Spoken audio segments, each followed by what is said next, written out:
Hello जय हिंद, नमस्कार दोस्तों। रेलवे ग्रुप डी का रिजल्ट आने के बाद कैंडिडेट्स के मन में यही सवाल रहता है कि पोस्ट का अलॉटमेंट कैसे किया जाता है, यानी कि कौन ट्रैकमैन बनेगा, कौन पॉइंट्समैन बनेगा, किसको वर्कशॉप का जॉब दिया जाएगा।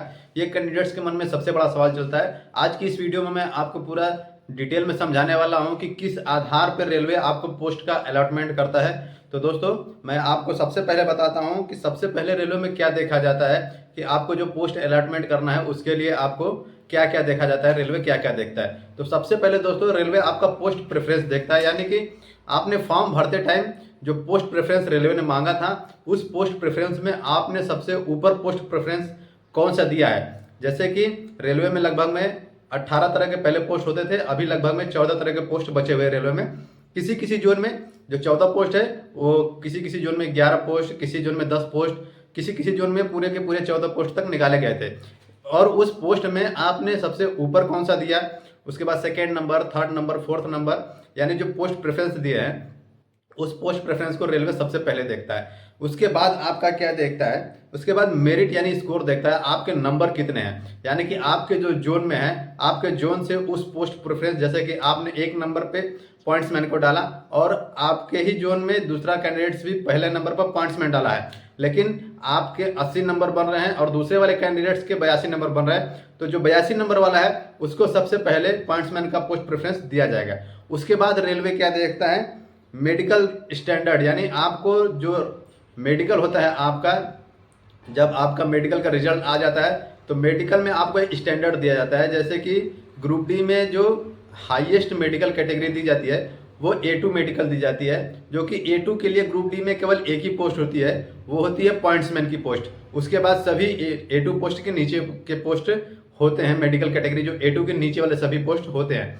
तो आपको मेडिकल कैटेगरी देखा जाता है, और जो A2 का मेडिकल कैटेगरी होता है वो मोस्टली आपकी आंखों पे डिपेंड करता है कि आपके आंख कितने मतलब कि अच्छे हैं। जैसे कि 6/6, 6/9, अगर कहीं आपके आंख 6/9 तक है, 6/6 है तो सबसे बेस्ट है। अगर 6/9 है तो आपको A2 मेडिकल कैटेगरी दे दिया जाता है, लेकिन उसमें भी आपके बहुत सारे चीज़ देखे जाते हैं। जैसे कि आपको और कोई भी परेशानी नहीं होनी चाहिए, जैसे पाइल्स हो गया, नॉकनी हो गया, और आपको कुछ भी जैसे कि हार्ट से रिलेटेड बीमारी नहीं होनी चाहिए, यानी सब कुछ देखने के बाद तभी आपको हाईएस्ट मेडिकल कैटेगरी दी जाती है। अगर कहीं आपको और भी कुछ प्रॉब्लम हुआ तो आपको मेडिकल डी कैटेगराइज कर दिया जाता है। A2 की जगह आपको C1, C2, B1, B2 इस तरह से मेडिकल आपको दे दी जाती है।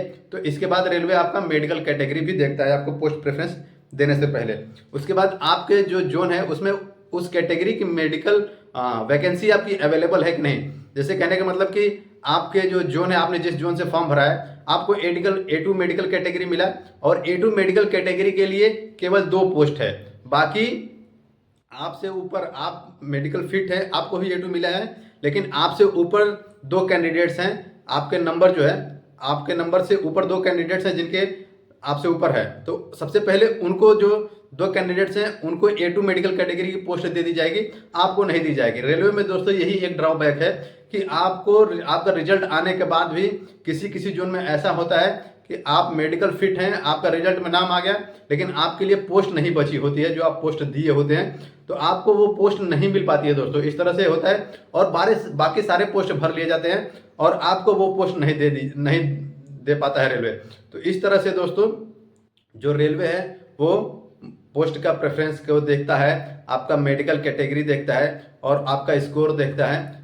इस तरह से देखने के बाद आपको पोस्ट प्रेफरेंस अलॉट किया जाता है। तो दोस्तों, उम्मीद करता हूं कि आपको वीडियो पसंद आई होगी और आपको अच्छे से समझ में आ गया होगा कि रेलवे में पोस्ट का प्रेफरेंस किस तरह से दिया जाता है और आपको क्या बनाया जाएगा, ट्रैकमैन, पॉइंट्समैन, ये सारी चीज़ें जो रेलवे में चलती हैं। दोस्तों, रेलवे में कोई ऐसे तुक्का लगा के पोस्ट नहीं दे दिया जाता है। रेलवे में एक सिस्टमेटिक तरीके से आपको पोस्ट दिया जाता है, जो मैंने आपको अच्छी तरह से समझा दिया।